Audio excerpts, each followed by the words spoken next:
aiming to connect a region of over 600 million bridges between our lands.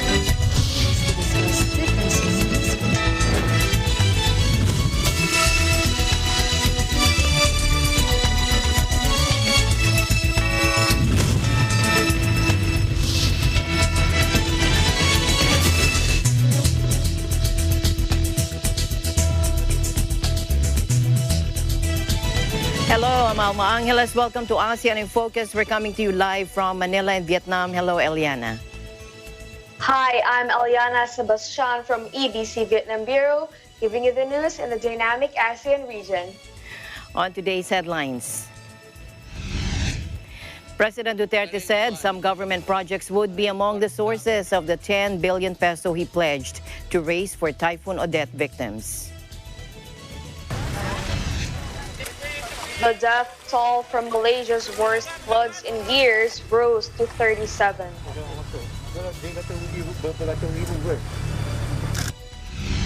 And President Duterte said he would spend the holidays working to ensure that communities battered by Typhoon Odette would receive their much-needed assistance.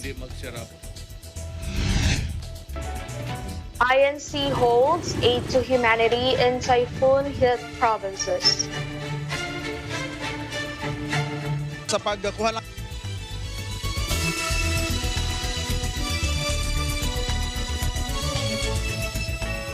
President Duterte said some government projects would be among the sources of the 10 billion peso he pledged to raise for Typhoon Odette victims. He also enjoined local officials to ensure that the funds for relief, recovery, and rehabilitation efforts would be used wisely. Take a look.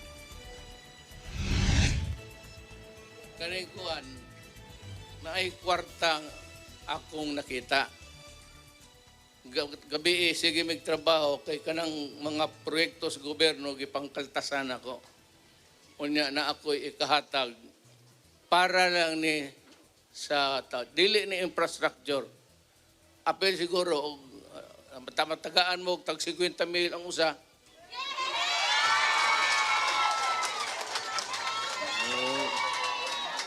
Tuo pod mo?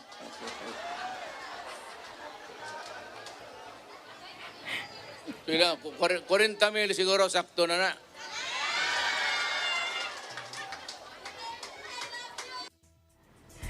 On Monday, he pledged to provide a 10 billion peso disaster response fund in a speech in Cabangcalan, Negros Occidental. Acting Budget Secretary Tina Rose Canda earlier said at least 6 billion of the 10 billion pesos response fund would come from the proposed 5.024 trillion national budget for 2022. The president assured that help is on its way. However, he also appealed for a little time to lay out where the government would be sourcing the money he pledged, as funds have been depleted by the pandemic. The president also visited the typhoon-hit Dinagat Islands on Wednesday. He previously visited Maasin, Leyte, Inabanga, Bohol, Cargao, Cebu, and Cabangcalan City, Negros Occidental to distribute relief assistance to those displaced by the typhoon.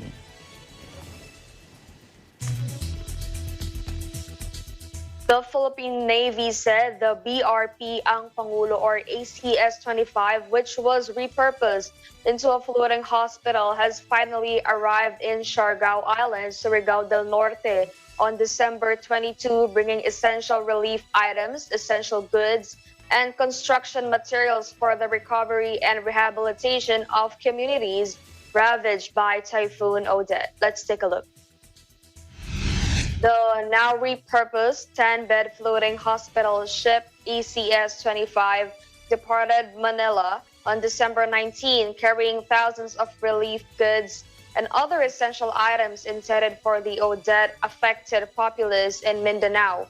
Navy spokesperson Commander Benjo Negranza said in a statement Thursday night, the Navy's landing craft BRP Ivatan or LC-298, which earlier arrived at Dapa, Siargao, came alongside the BRP Ang Pangulo to transfer the relief goods and other cargoes for transport to Siargao. The presidential yacht and the landing craft are part of the 19-ship humanitarian aid-focused flotilla of the Philippine Navy that was deployed to the areas devastated by Odette. Meanwhile, missile frigate BRP Jose Rizal FF151 departed from Rivera Wharf, Subic Bay, Zambales on December 23 to transport assorted relief goods and other essential items to Palawan. About 38,290 kilograms of relief goods and other essential items are on board BRP Jose Rizal.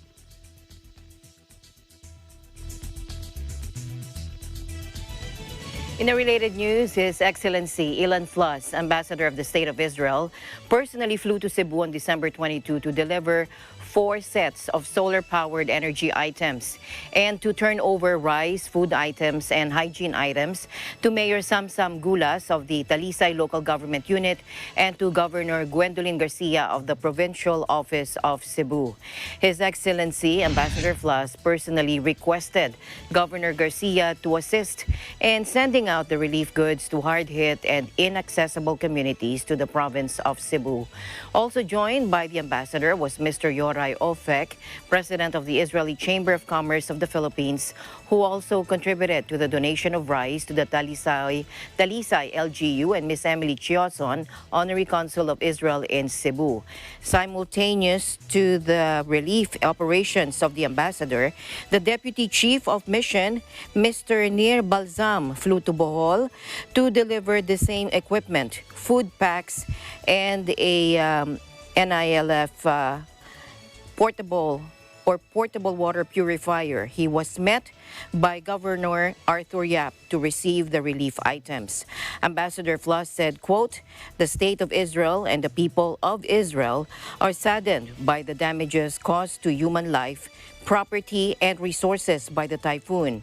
We would like to express our sympathies, and we would want to let the Filipinos know that we stand by them and we are here to assist in every way that we can," unquote.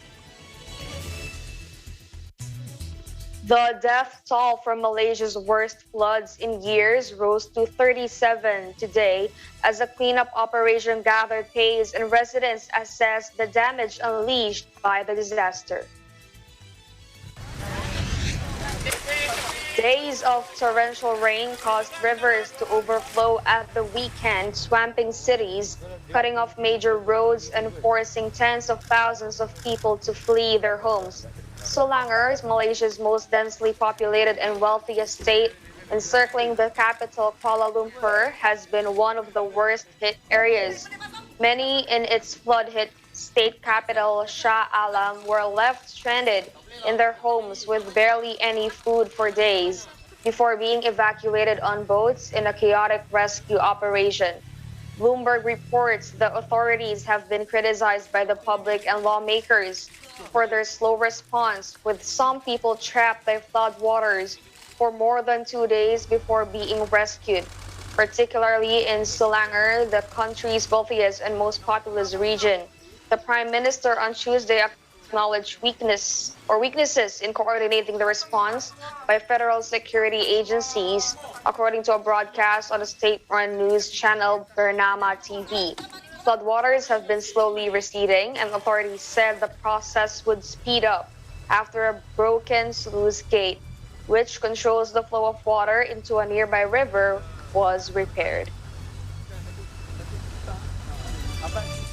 Also reported this week was 12 people, including 3 foreigners, dying on Friday in flash floods which swept through northern Iraq after torrential rains in Arbil, the capital of the autonomous Kurdistan region. Take a look. In a country dealing with severe drought, many were caught by surprise as powerful storm water started surging into their homes in the city's eastern suburbs before dawn.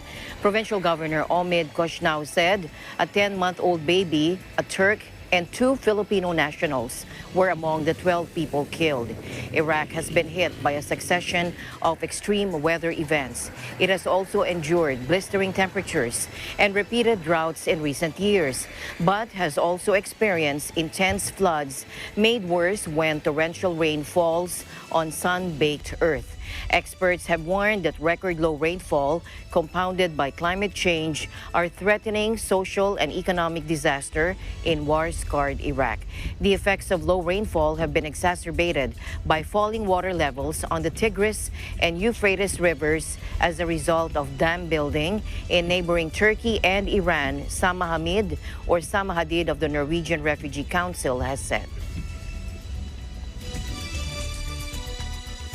The death toll from a landslide at an illegal jade mine in northern Myanmar rose to 4 on Thursday, rescuers said, warning that the dozens still missing are likely dead. The death toll from a landslide at an illegal jade mine. Scores die each year working in the country's lucrative but poorly regulated jade trade, which sees low-paid migrant workers scrape out gems highly coveted in neighboring China. Rescuers pulled 3 bodies from the nearby lake in Hapakan Township near the Chinese border on Thursday, adding to the one found the previous day. Authorities had initially said at least 70 people were feared missing after the torrent of rocks and earth swept into the lake early Wednesday, but later said that they were still trying to confirm that figure. 2 of the men found Thursday came from Yin Mar Pin, hundreds of kilometers away in central Myanmar, they said, while the third was from Rakhine State in the southwest. The miners at Hapakan come from across Myanmar to scratch a living, picking through the piles of waste left by industrial mining firms in hopes of finding an overlooked hunk of jade.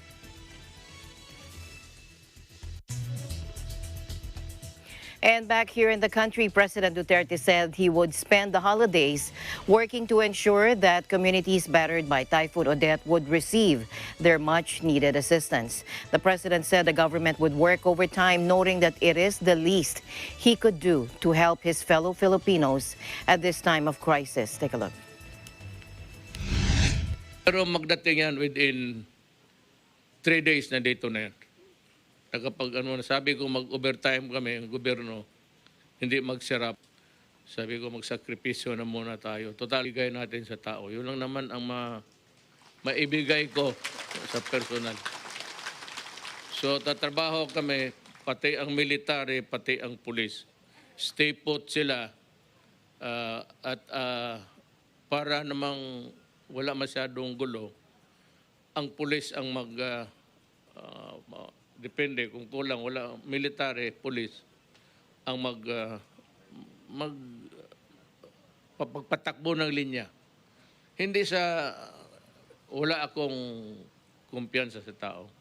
Para lang kunting disiplina at mabigyan lahat. He also assured that the military and police would also be deployed to maintain peace and order in the provinces, typhoon-hit provinces, amid reports of looting caused by lack of food and other basic supplies. On December 16, 2021, Typhoon Odette ripped through the Philippines, leaving many people's homes destroyed and lives ruined. Through the leadership of the Executive Minister, Brother Eduardo V. Manalo, the Iglesia ni Cristo quickly sent much-needed aid to the people of the affected regions. Let's watch this.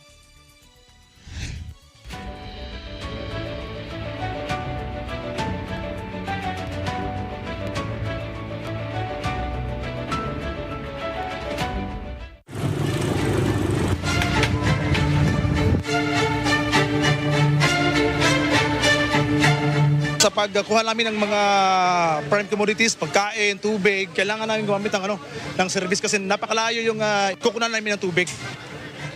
Launa pa ni Dinis Kadlaw, naglinya na sila para lang makakuha o gasolina. Napakahirap dito, walang tubig. Sobrang init talaga. Oh, mahirap. Nakikita natin, napakahirap ng kalagayan ng mga kababayan. Kaagad, pinapuntahan ng kapatid na Eduardo Manalo ang mga sites na tinamaan itong nakaraang bagyo. Paparating pa lamang, hindi pa natin alam kung anong epekto nito at nawalan ng komunikasyon halos lahat. Nang dumarating na ang mga reports at nakita natin na yung lawak ng pinsala, nagpa-set up kagad ang kapatid na Eduardo Manalo ng maraming sites upang makapag-repack at makapagbigay kagad ng lingap sa mga taong napinsala nitong bagyo. Ngayon po, nandito tayo sa Mandaue, Cebu. Meron po tayong site sa Bacolod, sa Agusan, at may site din po sa Palawan kung saan tumama ng malakas at malaki po ang naging pinsala. First time ko po nakaranas ganun kalakas po na bagyo. Dahil po nasa krisis kami ay nagkakaisa pa rin po kami. Para po makatulong sa mga nangangailangan po dahil alam din namin po gaano kahirap po ngayon. Masayang-masaya po dahil nagkakita-kita ang mga kapatid galing sa ibang lokal. Pasalamat lang ko nga way kinabuhi na mong anak alas. Singgit ko sa Diyos, amahang makagagahom, ayaw yung taon may pasagdi imong mga anak. Luwas ami aning trahedya, nga midas sa amo ang kahimtang. Aron patuloy pa kong mag-alagad hanggang may buhay pa ko. Hindi lamang goodie bags ang ipagkakaloob ng ating tagapamahalang pangkalahatan, kundi mayroon ding financial assistance sa mga kapatid at mga kababayan natin na nawalan ng bahay at ikabubuhay. Ito po yung malaking tulong sa pagpapagawa po ng aming bahay. Maraming salamat po sa ating Panginoong Diyos. Ako, magpasalamat kong dako ka Brad Eduardo Manalo nga itabangan mi sa kalisod karon nga doon namin magamit nga ikatap-tap sa ako ang balay. Malaking tulong yun sa bawat isa sa amin. Hindi po titigil ang Iglesia ni Cristo sa pagtulong, paglingap, pati po ang ikabubuhay ng ating mga kapatid. Kaya tayo naglilingap ay dahil sa utos ng ating Panginoong Diyos at ng ating Panginoong Jesucristo na mahalin at tumulong sa ating kapwa-tao. Yan po ang aming patayan para po sa lingap sa mamamayan. Kasama mo upang ang kahirapan ay labanan. Nariyan ang lingap, ang lingap, ang lingap sa mamamayan.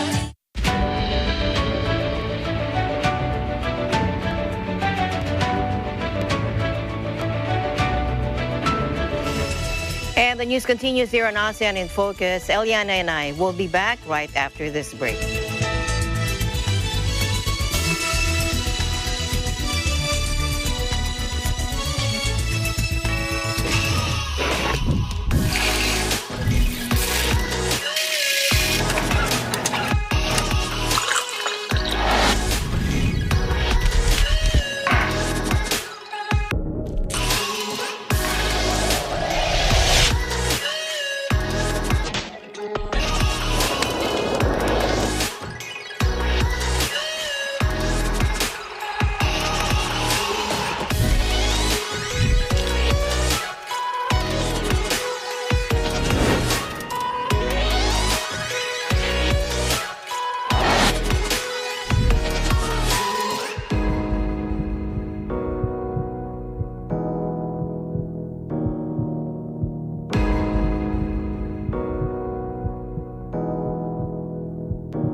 Welcome back. The Bangkok Metropolitan Administration has decided to cancel the official New Year countdown event due to concerns over the Omicron COVID-19 variant.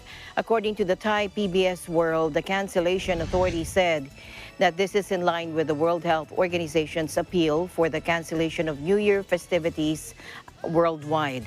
The Center for COVID-19 Situation Administration said, however, that activities being organized by the private sector, such as the countdown events at Central World and Icon Siam shopping malls, which have already been approved by the Bangkok Metropolitan Administration, will depend on their management for a decision on whether to proceed. He also said that should the celebrations at the malls are to proceed, the Bangkok Metropolitan Administration will seek their cooperation in limiting the number of attendees and in enhancing safety measures to reduce the risk of COVID-19 infections. According to a Straits Times report, the Ministry of Health announced that airlines will no longer be allowed to sell new vaccinated travel lane or VTL flight tickets for travel into Singapore until January 20. The latest measures are spurred by the Omicron variant. The Ministry of Health said the measures will improve Singapore's healthcare capacity and get more people vaccinated or take their booster shots. Following the Ministry of Health's announcement, people can no longer buy tickets to enter Singapore quarantine-free, or those who have already bought tickets, their VTL tickets will be honored and they can still fly on VTL designated flights. Whether you can still go to another country without quarantine will depend on that country's prevailing measures. What about the land VTL with Malaysia? Can I still take the bus from Singapore to Johor Bahru? Again, the Straits Times reports that it'll depend on whether you have already bought tickets. Those who have done so can still take the VTL buses between now and January 20. Those who have not can no longer purchase tickets and must wait until after January 21 when land VTL ticket sales are set to resume.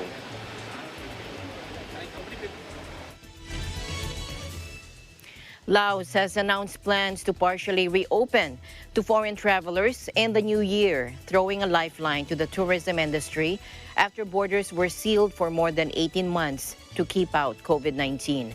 Fully vaccinated visitors on pre-booked tours will be able to enter from January 1 and visit the capital Vientiane, eco-tourism hotspot Vang Vieng, and UNESCO World Heritage listed Luang Prabang, state media reported on Friday. Further destinations will be opened up in April and July as vaccination rates in Laos increase. But entry will only be available to tourists from 70 nations, mostly Southeast Asian and European countries, as well as China, the United States, Australia, and Canada. All visitors will also need to test negative for COVID before arriving.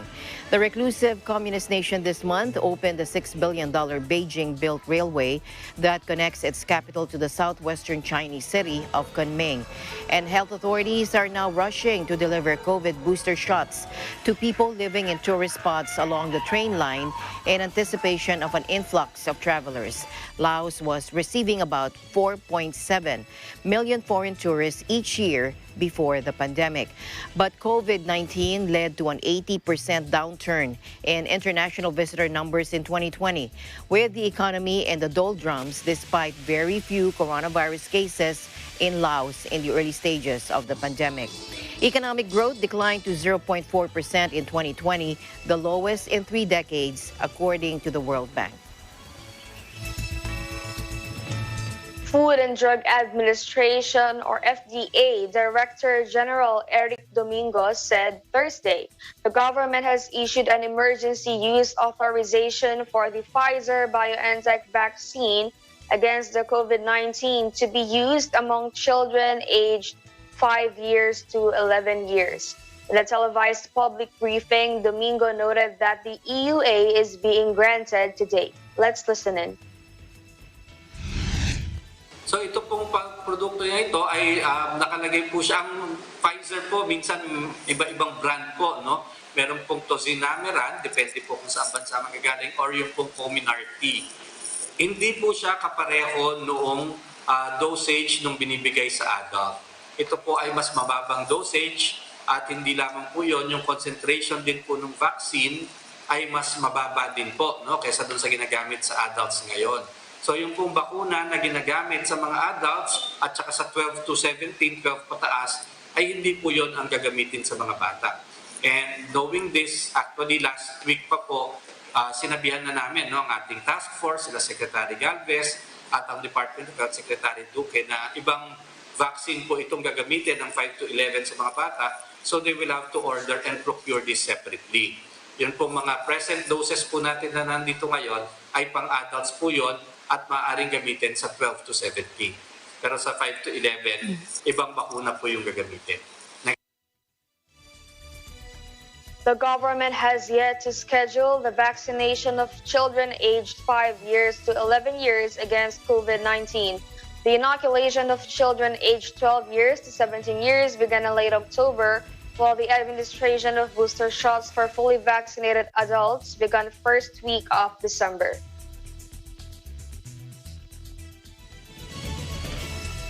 Meanwhile, Myanmar junta troops this week launched a helicopter raid on anti-coup fighters in Restive region. Locals and a spokesman said as the military struggles to break resistance to its rule. On Friday, junta troops launched a raid on a PDF meeting in the country's central Sagaing region using helicopters and jet fighters, according to locals. 2 helicopters landed and deployed troops, according to Nankar village resident who did not want to be named, adding that a jet had strafed a building. Another local told AFP the military used 5 helicopters in the attack and that troops had fired on the village of around 6,000 people from the air. Troops killed 2 PDF leaders and 7 civilians after they disembarked, one of them added. AFP was unable to verify the reports. Junta spokesman Zhao Mintun confirmed the military had used helicopters in the raid without saying how they were used. He also said he had no casualty figures. Analysts have said the military typically calls on helicopters and airborne assaults when ground troops have struggled. In May, the Kachin Independence Army, an ethnic rebel group in the country's far north, said it downed a military helicopter gunship during fierce clashes near the town of Momauk. Sagaing has seen regular clashes and increasingly bloody reprisals.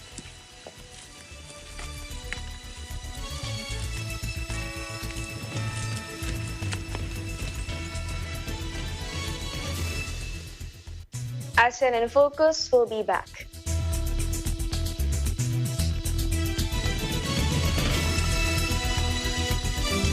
Alam namin ang iyong pagsisikap.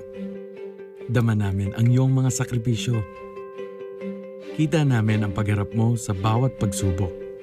Kaya sa kabila ng mga hamon ng buhay, nandito kami para umalalay. Kasi katulad mo, gusto rin namin ang magandang bukas para sa kanya.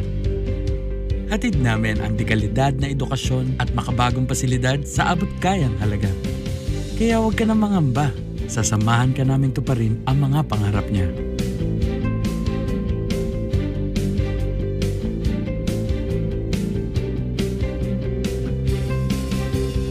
Maaasahan mong sulit dito ang mga pinagsikapan mo. Sa aming mga makabagong pasilidad at sistema ng edukasyon. Ilalabas natin ang aking talino at mga kakayahan niya. Kahit sa munting halaga, makakasiguro ka na makakasabay siya sa mabilis na pag-ikot ng mundo. Sa New Era, karamay mo kami sa bawat hamon. Kaagapay mo kami sa bawat hakbang. Kasama mo kami sa bawat ngiti at tagumpay.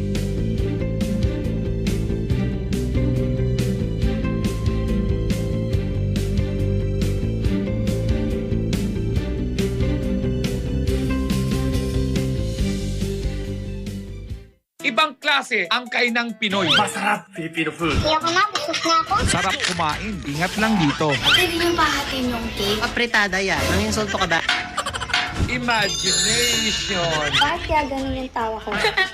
Umpisa na natin ang ating Game of the Day. Fit check. At yung away sa'yo, paluin natin. Pag kasi malaki na, huwag na magpanggap na bata. Anong basa dito? Ang galing. Funniest Nakaball Videos. Welcome back to ASEAN in Focus. As the Regional Comprehensive Economic Partnership, or RCEP agreement enters into force on the 1st of January 2022, the ASEAN Secretariat, in collaboration with the East Asia Business Council, is intensifying its public outreach program to ensure a high utilization rate of the new FTA deal among businesses in the region. In the fourth round of the RCEP webinar held last December 9, the discussion focused on investment, e-commerce, and intellectual property rights chapters of the agreement. These three areas are deemed essential to support the overall post-pandemic economic recovery efforts. Let's take a look. The entry into force of the RCEP could not come at a more opportune time as we are treating the path to recovery from the pandemic. The implementation of RCEP should be able to accelerate the economic recovery process by creating business opportunity and employment for the people in the regions. The ASEAN response measures and their result impact. So last year, ASEAN economy witnesses a contract of 4.4% in terms of GDP. Our merchandise trade fell as much as about 5.5%, and the inflow FDIs in the region dropped by about 25% on a year-by-year basis. That is really a significant downfall in our economic growth. However, this year we have seen the early sign of the economic recovery based on the most recent data we collected from the ASEAN Development Bank. The ASEAN growth is expected to achieve about 3.1% growth this year, 2021. And next year, it projected to achieve about 5%. So, maximizing the potential of the intra-ASEAN market and the broader economic integration has been identified as one of the exit strategy under the ASEAN Comprehensive Recovery Framework. In relation to innovation for sustainable trade, renewable energy. So this is where hopefully the RCEP IP chapter will help all of these innovators and producers then take advantage in the RCEP region. So just a brief background, what is intellectual property? It's a category of property that includes intangible creations. You know, you cannot really touch most of it, except maybe the creation itself, if it's like a motorbike or a motor car. But usually you look at it as your trademark, your copyright. In fact, even this presentation that we are doing today can be copyrighted and nobody else should be able to steal it. So, you know, it's this sort of intellectual property.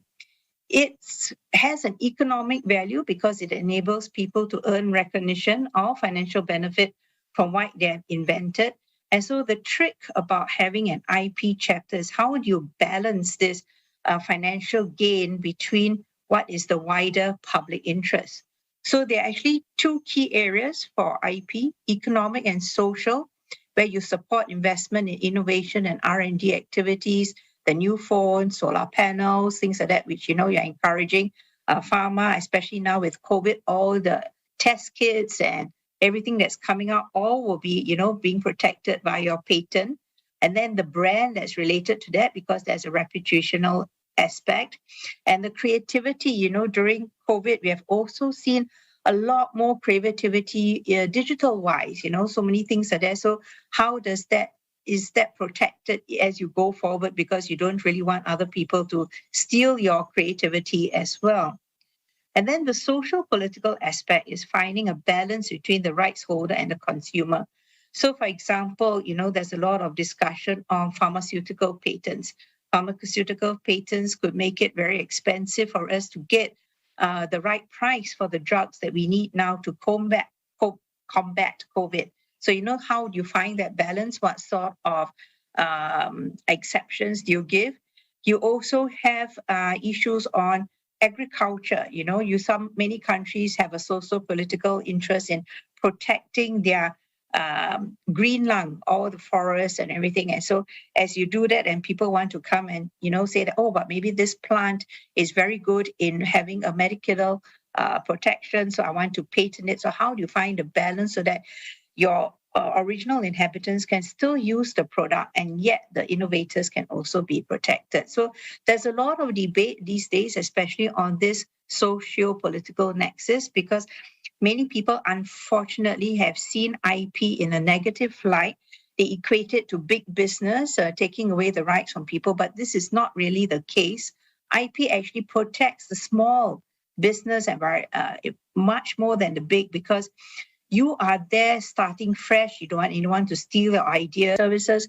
But intellectual property, because it is territorial aspect. So even once you improve your IP system, it doesn't mean that only the RCEP parties will benefit from it. So the question then is, why would you want to do it when you're going to have some sort of free rider? So when you're negotiating the agreement, you're going to negotiate what works best for the 15 parties. I think IP is misunderstood, as Elizabeth brought up. I think a lot of folks wrongly view IP law, IP regulation as benefiting the big rich companies, the big rich countries. You could see this like when I lived in Singapore for almost 20 years. When I first moved to Singapore, there were black market CD-ROM sales of software a block away from the Ministry of Trade and Industry. And there was attitude, that, if we buy licensed software, we only make Bill Gates richer. But then after being educated, properly about why IP benefits not just big companies, but also small companies, there was a change in the attitude of the Singapore government. And now we see that Singapore is one of the leading lights in IP technology, IP regulation. And so Singapore has reached a lot of the benefits of investment from all countries and so I think having a stronger IP protection system in RCEP is like giving oxygen to the operating system, to the bloodstream of RCEP. Yes, without IP, we could trade like lower level, less value added goods. But IP is the value added. So having stronger IP gives sellers the confidence that when they sell something, when they sell a product that has a special technology, or when they're selling software or other services, that they're protected. It benefits the buyer, because when they buy something which says, that has a special mark or special copyright, that it's authentic. You're not buying something that has been, made in the back of a warehouse, in some industrial district. It's actually being made by the real seller. So it benefits them. And then the final part about benefiting everyone, I'll give you a short story. There again from Singapore, there was a company from the United States was trying to sell technology to tint the windows of cars.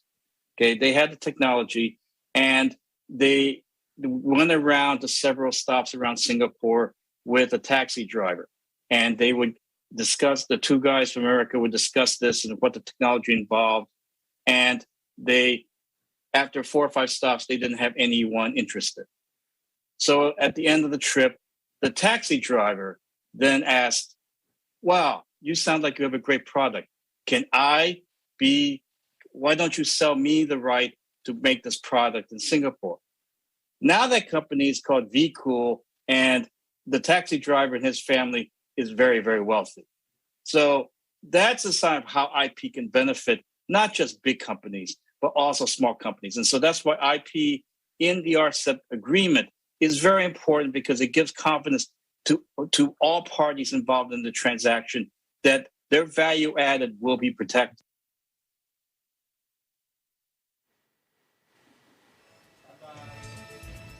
Under the RCEP agreement, signatories are required to adopt regulatory reforms as part of their RCEP commitments to further solidify a healthy environment for businesses in the region and help bounce back better and stronger from the pandemic.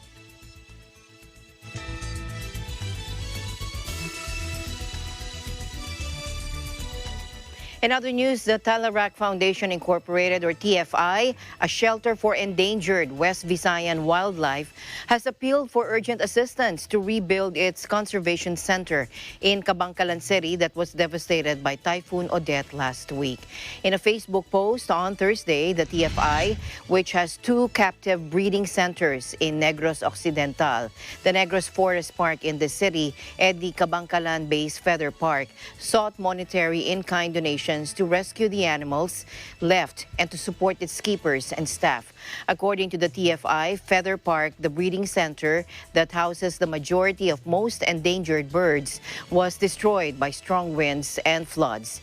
The organization said its next goal is to give all surviving endangered and endemic animals proper care, treatment, and the spacious, stress-free environment they need to recover as soon as possible.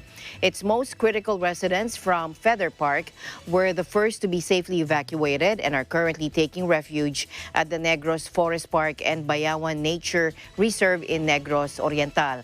The organization is at the forefront of the conservation of 5 key species endemic to West Visayas, and among them, the critically endangered Visayan warty pig, Negros bleeding heart dove, and Walden's hornbill, and the endangered Tarictic hornbill and Visayan spotted deer. Its name, Talarak, is the local term for Walden's hornbill, also known as the Visayan wrinkled hornbill, rufous-headed hornbill, or the rift-billed hornbill. With almost 20 months of COVID travel restrictions in place in Thailand, several different species of sea turtle have returned to nesting around Phuket, an ultra-popular beach destination before the pandemic.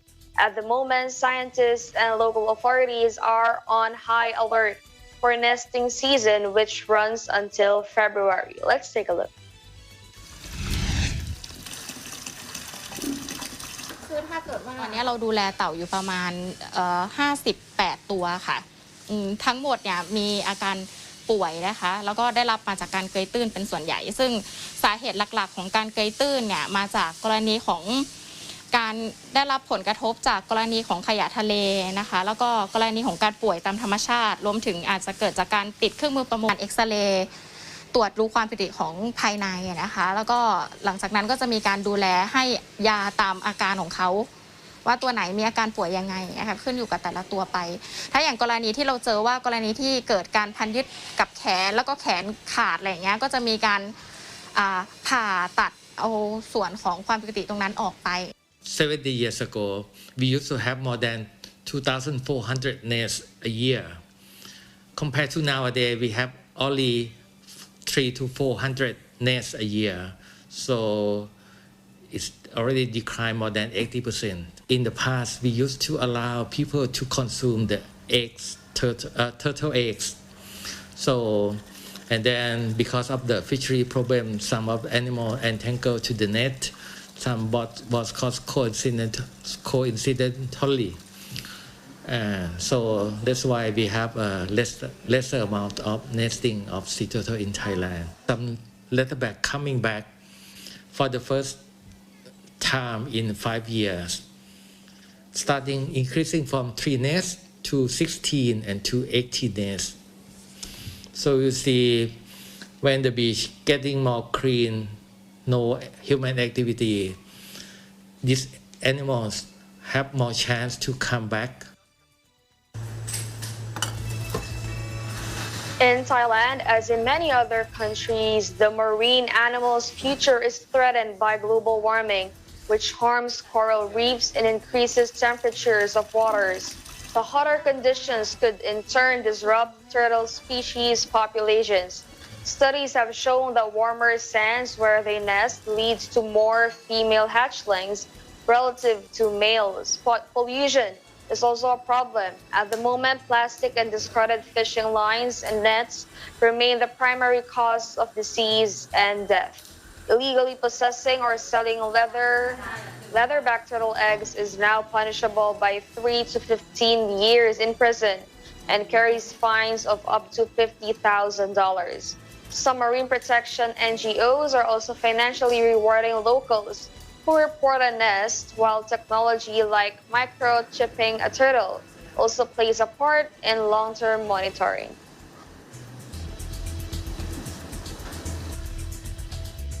And finally in our news, Chanatip Songkrasin scored twice as Thailand beat defending champions Vietnam 2-0 in the first leg of their AFF Suzuki Cup semifinal at the National Stadium in Singapore on Thursday. Take a look.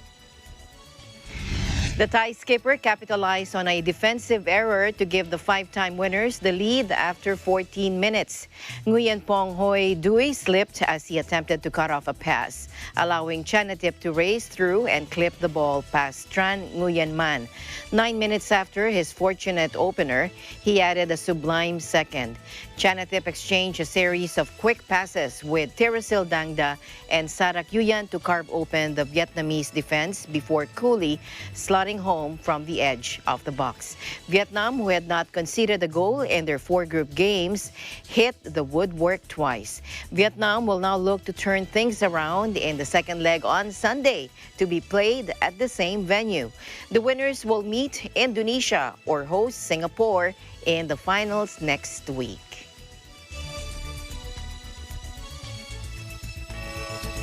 Thank you very much, Eliana, for keeping me company today here on ASEAN in Focus. Thank you, Alma, and that is the latest news in the Southeast Asian nations. Stay updated about the ASEAN region. I'm Eliana Sebastian from EBC Vietnam Bureau, and we live in interesting times. And we'll see you back next week. I'm Alma Angeles. We live in interesting times.